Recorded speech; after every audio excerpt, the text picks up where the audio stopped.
अस्सलाम वालेकुम student, this is Naaz Shakeel and you are watching my channel the Nutri. इससे पिछले वाले लेक्चर के अंदर मैंने पार्ट अपलोड किया था चैप्टर 8 का, जिसके अंदर मैंने जो है वो सिंपल हार्मोनिक मोशन को कवर किया था। Now I am going to start my another topic that is speed of sound. ठीक है, साउंड से रिलेटेड हमें चीज़ें पढ़नी है। और जो आपने अगर सिंपल हार्मोनिक मोशन को मिस कर दिया तो पहले उस वीडियो को लाजमी देख लें, मैं डिस्क्रिप्शन में लिंक डाल दूँगा ताकि आप वो देख लें, ताकि फिर उसके बाद आप इस वीडियो पर आएँ। सही है, तो हम स्टार्ट करने जा रहे हैं स्पीड साउंड के बारे में स्टार्ट करने जा रहे हैं। हम सेकेंड पार्ट हमारा दैट इज़ साउंड। पहले बात करते हैं स्पीड ऑफ साउंड की। स्पीड ऑफ साउंड, एक साइंटिस्ट है हमारे, बहुत जाने पहचाने हैं, बहुत ही मशहूर साइंटिस्ट, दैट इज न्यूटन। तो न्यूटन ने अपना एक फॉर्मूला दिया स्पीड ऑफ साउंड के लिए। उन्होंने बोला कि जो स्पीड ऑफ साउंड होती है वो बराबर होती है बल्क मॉडुलस अपॉन डेंसिटी के रूट के। इसको हम बोलते हैं न्यूटन्स फॉर्मूला। क्या बोलते हैं इसको? Newton's formula. और उन्होंने कहा कि जो आपके पास B होता है दैट इट्स बल्क मॉडुलस, और जो B का फॉर्मूला होता है, वो होता है root V P upon root V upon V। ये बल्क मॉडुलस का फॉर्मूला होता है, ठीक है। और रो आपके पास डेंसिटी है। लेकिन इस फॉर्मूले की कोई ना कोई लिमिटेशन है। वो लिमिटेशन ये है कि ये जो फॉर्मूला है वो बेसिकली आइसोथर्मल प्रोसेस के लिए है। किस प्रोसेस के लिए है? आइसोथर्मल प्रोसेस के लिए है, जिसमें टेम्परेचर जो है वो कांस्टेंट रहता है। सही है। अब ज़रूरी नहीं है टेम्परेचर कांस्टेंट हो, टेम्परेचर मीडियम का टेम्परेचर चेंज हो सकता है जिसमें साउंड ट्रैवल कर रहा है। अच्छा, पहली बात ये कि साउंड किस तरह ट्रैवल कर सकता है, तो साउंड के लिए 3 चीज़ें होना बहुत ज़रूरी है। क्या? एक तो मीडियम होना चाहिए कि साउंड ट्रैवल कहाँ से करेगा, रास्ता, इसको पाथ कह सकते हैं। सेकंड चीज़ सोर्स होना चाहिए, मतलब बोलने वाला होना चाहिए, आवाज़ कहाँ से आ रही है वो होना चाहिए। और तीसरी चीज़ सुनने वाला होना चाहिए। इसमें से अगर कोई भी चीज़ एक चीज़ नहीं है तो बेकार है साउंड का। ठीक है, अगर लेट सपोज बोलने वाला है सुनने वाला नहीं है तो साउंड बेकार है। सुनने वाला है बोलने वाला नहीं है तो बेकार है। सुनने वाला भी है बोलने वाला भी है, लेकिन जगह पाथ नहीं है साउंड ट्रैवल करने की, कोई पाथ नहीं मिल रहा। सही है, तो वो जाएगा कैसे? तो तीनों चीज़ें होना ज़रूरी है साउंड के लिए। अच्छा, अब हम आते हैं यहाँ पे। तो ये जो फॉर्मूला है वो बेसिकली वो आइसोथर्मल प्रोसेस के लिए है। अब एक साइंटिस्ट था लेप्लास ने क्या बोला कि लेप्लास ने बोला कि जो न्यूटन ने फॉर्मूला दिया है वो थोड़ी सी गलती है, इसके अंदर थोड़ी सी क्या है? गलती है। तो उस गलती को तो सीख के ठीक किया। उसे क्या बोला? उसको लेप्लास ने बोला कि जो वेलोसिटी ऑफ साउंड है ना, उसको आप इस फॉर्मूले से कैलकुलेट कर लें, जो कि बराबर होगा आपके पास गैमा P अपॉन डेंसिटी। इसका मतलब यहाँ पे जो गैमा है ना, बेसिकली जो गैमा है वो होता है CP अपॉन CV। P जो है वो प्रेशर है और रो यहाँ पे डेंसिटी है। सही है, बहुत ही खूबसूरत बात की उसने। तो this formula is called Laplace correction.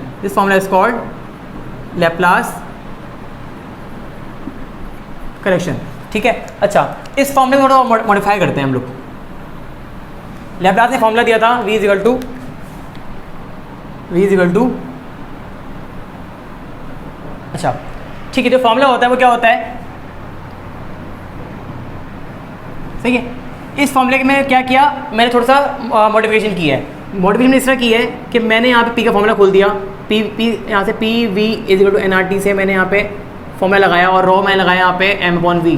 तो सिंप्लीफाई करके फॉर्मूला में पता आ जाएगा, जो कि क्या हो जाएगा, फॉर्मूला में पता होगा gamma RT upon capital M।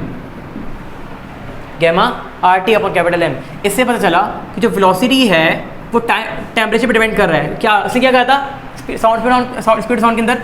यहाँ पे आइसोथर्मल प्रोसेस था कि टेम्परेचर के चेंज होने से टाइम आपके पास स्पीड पे फर्क नहीं पड़ता। बट इस फॉर्मूले के अंदर T भी आ रहा है। इसका मतलब जो वेलोसिटी है वो डायरेक्टली प्रोपोर्शनल होता है रूट T के।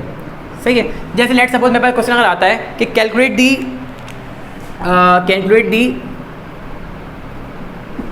दी speed of sound eight 0 degree Celsius. इसका मतलब ये हुआ कि टेम्परेचर यहाँ पे कितना हो जाएगा 273 केल्विन, सही है। और हमेशा देखिएगा स्पीड साउंड इन एयर निकाल रहा हूँ मैं, सही, इन एयर। तो एयर के अंदर जो आपके पास गैमा होता है ना, गैमा वो 1.40 होता है फॉर एयर मीडियम हमेशा देखिएगा क्या जो आपके पास 1.41 होता है क्या, ठीक है, मॉलिक्यूलर मास। अच्छा अब बात करते हैं एयर की। एयर के अंदर दो चीज़ें होती हैं। एयर के अंदर क्या क्या होता है? एयर के अंदर आपके पास नाइट्रोजन होता है और ऑक्सीजन होता है। 20% ऑक्सीजन होता है, 80% नाइट्रोजन होता है। इसका मतलब है इसका जो मॉलिक्यूलर मास निकलेगा वो इस तरह निकलेगा कि 0.2 इंटू ऑक्सीजन कितना होता है 32 प्लस 0.8 इंटू ये कितना होता है आपके पास जो है वो दैट इज़ नाइट्रोजन 28। इसका जो आंसर है वो ग्राम में आएगा। और फिजिक्स के अंदर हम मास ग्राम में रखते हैं, हम किलोग्राम में रखते हैं, और इसको हम 1000 से डिवाइड करना पड़ेगा। अब इस वैल्यूज़ को उठा के हम यहाँ पुट करेंगे तो जो आंसर आएगा ना वेलोसिटी साउंड का वो आएगा 332 metre per second square, 3.2 metre per second square. This is velocity of sound in air at 0 degree Celsius, at 0 degree Celsius. कभी कभार एग्जाम में आता है कि भाई आप जो है ना वो स्पीड ऑफ साउंड निकालें बट टेम्परेचर 0 नहीं होना चाहिए, टेम्परेचर 40 होना चाहिए, तो टेम्परेचर उस क्लास से चेंज हो जाएगा। बट ये फॉर्मूला बहुत डिफिकल्ट है कि to write and to memorise and to solve, बहुत लंबा टाइम लगता है। तो एक शॉर्ट ट्रिक मैंने निकाली है कि अगर टेम्परेचर चेंज हो रहा है तो उस वक्त आपके पास जो है वो किस तरह हम वेलोसिटी निकालेंगे। ये फॉर्मूला मैंने निकाला है, ये बहुत ही $1 मिलियन फॉर्मूला है। VT इज इक्वल टू यहाँ पे आ जाएगा 332 इंटू T अपॉन रूट में T upon 273। This formula is use to calculate time at any temperature. T is velocity required at temperature T, velocity required at temperature T। Let's suppose तुम्हें कोई बोले भाई कि आप जो है वो स्पीड ऑफ साउंड निकालें एट, कहाँ पे निकालनी है मुझे speed of sound? At 40 degree Celsius. तो यहाँ पे V40 हो जाएगा 332 प्लस 40 टेम्परेचर सेंटीग्रेड है, इसको हम केल्विन में लेके आएंगे तो वो वैल्यू यहाँ पुट होगी, इसका रेशियो होगा, रूट लेंगे 332 डिवाइड कर देंगे, आपके पास जो है वो आपके पास वो आ जाएगा speed of sound eight any temperature. तो मुझे यहाँ से पता चला कि जो स्पीड है वो डायरेक्टली प्रोपोर्शनल होता है रूट ऑफ टी के। मैंने यहाँ पे भी लिंक लिखा है, मैंने यहाँ पे वही चीज़ यहाँ निकली है कि अगर टेम्परेचर डबल हो जाएगा, टेम्परेचर 4 टाइम बढ़ जाएगा तो उसका रूट टाइम जो है वेलोसिटी क्या हो जाएगी? बढ़ जाएगी। That is the speed of sound. I think I have covered all the related concepts, all the related MCQs related to this topic. I think ये चैप्टर ये आपके पास स्पीड ऑफ साउंड कंप्लीट हो गया है। हम चलते हैं नेक्स्ट टॉपिक के ऊपर, that is Doppler effect. Now students we have next topic that is Doppler effect.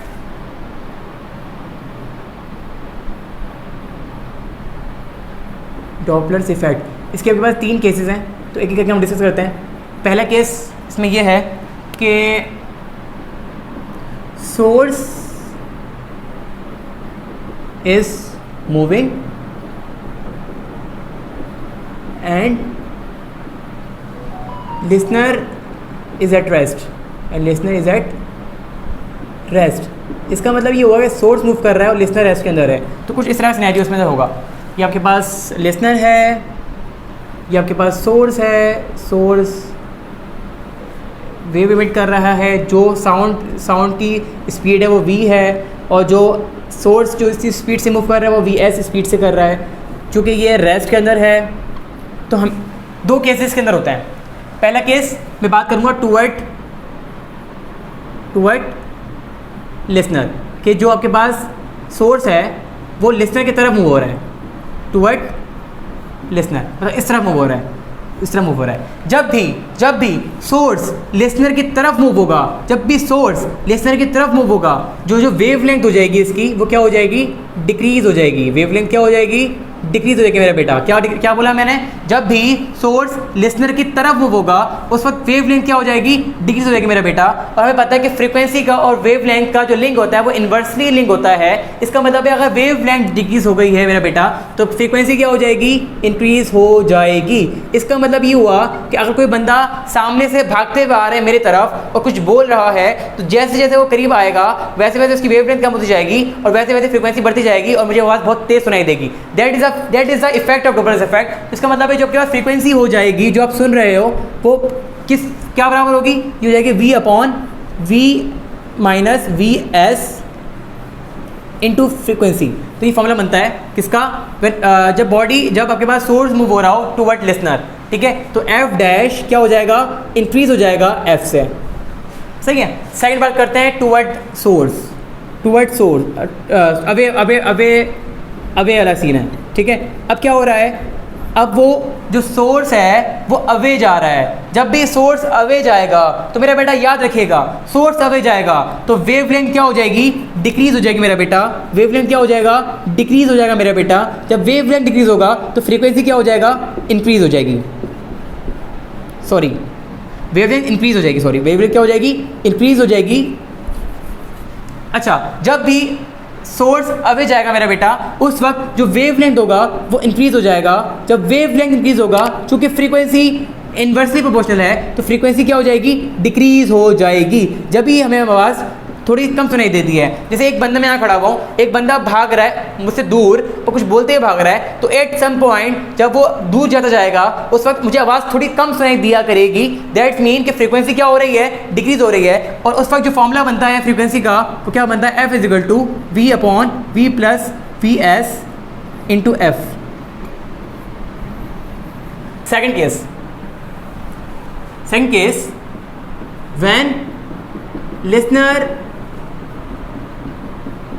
when listener is at rest, sorry, when listener is moving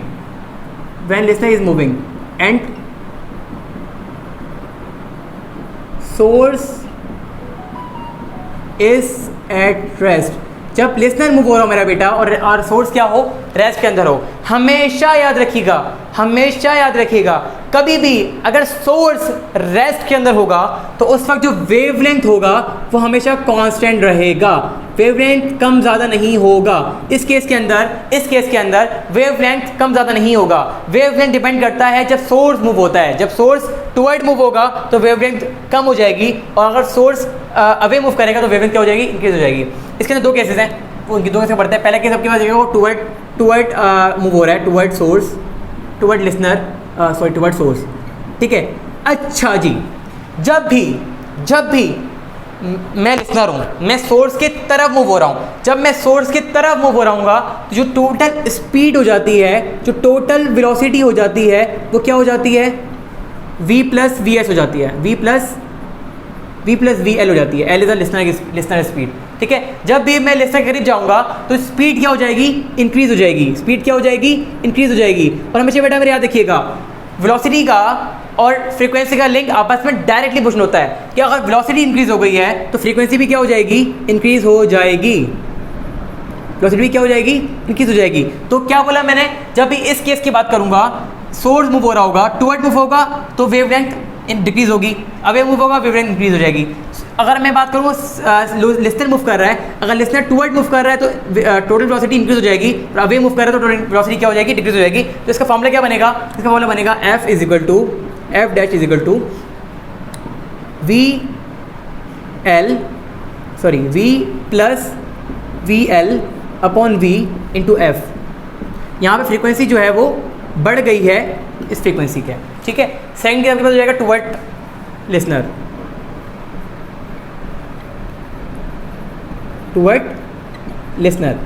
जब भी टुवर्ड लिसनर मूव होगा तो टोटल स्पीड क्या हो जाएगी, decrease हो जाएगी। मतलब इसका जो टोटल स्पीड होगी वो हो जाएगी v माइनस वी एल। इसका मतलब डिक्रीज हो गई है। जब वेलोसिटी डिक्रीज होती है तो फ्रीक्वेंसी क्या हो जाती है बेटा, इंक्रीज हो जाती है। और इस सिनेरियो के अंदर जो फॉर्मूला बनेगा f is equal to that is v minus V L upon v into F. Last case,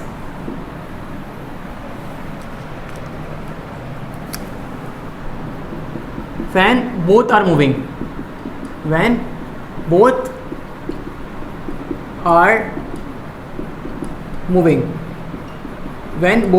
दोनों मूव कर रहे हैं।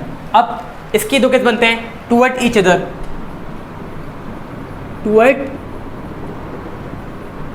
अदर। जब दोनों एक दूसरे के करीब जा रहे होंगे उस वक्त वेव लेंथ क्या हो जाएगा, डिक्रीज हो जाएगा, स्पीड वेलोसिटी क्या हो जाएगी, इंक्रीज हो जाएगी, और फ्रीक्वेंसी भी क्या हो जाएगी, इंक्रीज हो जाएगी, क्योंकि फ्रीक्वेंसी इस इन्वर्सली पूछ रहे थे वेव लेंथ, इससे भी इंक्रीज हो रही है, इससे भी इंक्रीज हो रही है, तो फ्रीक्वेंसी क्या हो जाएगी, इंक्रीज हो जाएगी। और उसका फॉर्मूला क्या बनेगा, F dash is equal to, इसका फॉर्मूला बनेगा V plus V L upon V minus V S into F. सही है। अगर two away from each other जाएगी, अगर अवे दूर जा रहे हैं, जब एक दूसरे दूर जाएंगे तो इस सिनेरियो के अंदर जो वेव लेंथ हो जाएगी वो क्या हो जाएगी, इंक्रीज हो जाएगी, और वेलोसिटी जो है वो डिक्रीज हो जाएगी, और फ्रीक्वेंसी क्या हो जाएगी, फ्रीक्वेंसी भी डिक्रीज हो जाएगी। सही है। तो आपके पास जो फॉर्मूला बनेगा वो क्या बनेगा, F dash is equal to V minus V L upon V plus V S into frequency. तो इसके अंदर जो फ्रीक्वेंसी है वो इंक्रीज हो गई है और इसमें फ्रीक्वेंसी जो है वो डिक्रीज हो गई है। वाइंड अप करते हैं इसको। जब भी सोर्स मूव होगा, अगर टुवर्ड मूव होगा वेवलेंथ डिक्रीज तो फ्रीक्वेंसी इंक्रीज, अवे मूव होगा तो आपके पास जो है वो यहाँ पे लिखा है मैंने अवे रहा, तो लैम्डा इंक्रीज फ्रीक्वेंसी डिक्रीज। अगर लेसर मूव हो रहा होगा, टुवर्ड मूव होगा, वेलोसिटी इंक्रीज, वेलोसिटी इंक्रीज तो फ्रीक्वेंसी भी इंक्रीज। जब अवे मूव होगा तो वेलोसिटी भी डिक्रीज और फ्रीक्वेंसी भी डिक्रीज, इसमें दोनों चीज़ें मूव हो रही हैं। अगर टुवर्ड मूव होगा तो वेवलेंथ भी इंक्रीज होगा और वेलोसिटी क्या हो जाएगी, वेवलेंथ डिक्रीज होगा और वेलोसिटी क्या हो जाएगी, इंक्रीज हो जाएगी, और फ्रीक्वेंसी क्या हो जाएगी, इंक्रीज हो जाएगी। Now student we have last topic that is intensity, sound intensity. Sound intensity, sound intensity basically क्या होती है, ये होता है basically sound power per unit area, sound power per unit area. तो जो इंटेंसिटी फॉर्मूला बनता है पावर अपॉन एरिया, और इसका यूनिट जो बनता है वो बनता है watt per metre square. This is called, कह सकते हैं इसको SI unit of, SI unit of intensity.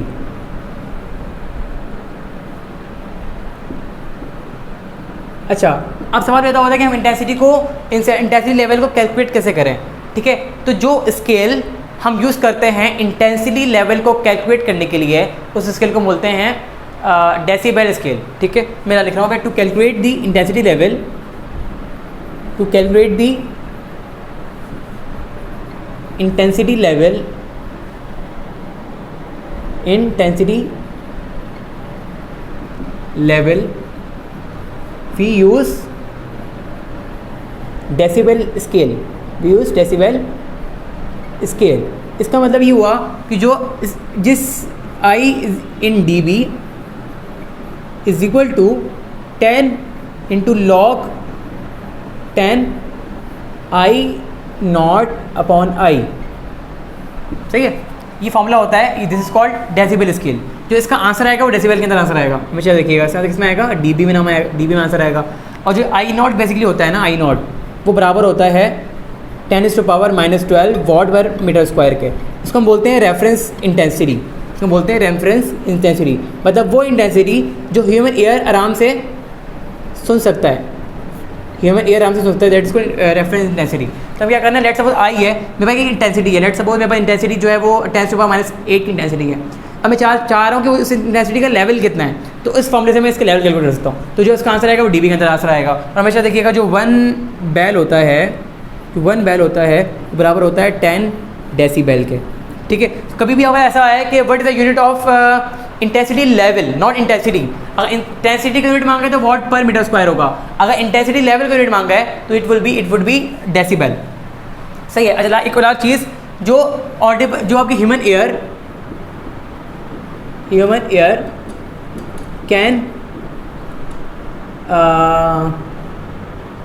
Can listen, can hear, human air can hear the frequency that is 50 Hz to 50,000 Hz। कि जो आम बंदा है ना, जो आम इंसान है वो सिर्फ 50 हर्ट्ज़ और 50,000 हर्ट्ज़ के बीच में सुन सकता है, नाइदर मोर नॉर लेस। अगर उससे कम हो जाएगा तो नहीं सुन पाएगा, इससे ज़्यादा होगा नहीं सुन पाएगा, ठीक है। This is the end of my lecture. Now I have completed all my related MCQs, related concepts which is related to this chapter in my part A and part B। इस वीडियो के and में मैं description के अंदर link share कर दूंगा अपने जो है वो प्रैक्टिस मटेरियल की, जो कि मैं पहले ही शेयर कर चुका हूँ 3 और 4 के अंदर। उसी लिंक के अंदर मैंने एक और चैप्टर नंबर जो है वो 8 भी अपलोड कर दिया है। आप वीडियो देखें, पार्ट ए पार्ट बी दोनों देखें, ऐसा ना हो कि एक पार्ट देख के सॉल्व करने लग जाए तो सॉल्व नहीं होगा। तो पार्ट ए पार्ट बी को दोनों देखना है, तो दोनों तसल्ली से देखें और फिर जो है प्रैक्टिस मटेरियल से प्रैक्टिस करना स्टार्ट करें, ठीक है। तो आज तक के लिए दिए मुझे इजाज़त, अपना बहुत ज़्यादा ख्याल रखिएगा। अल्लाह हाफ़िज़।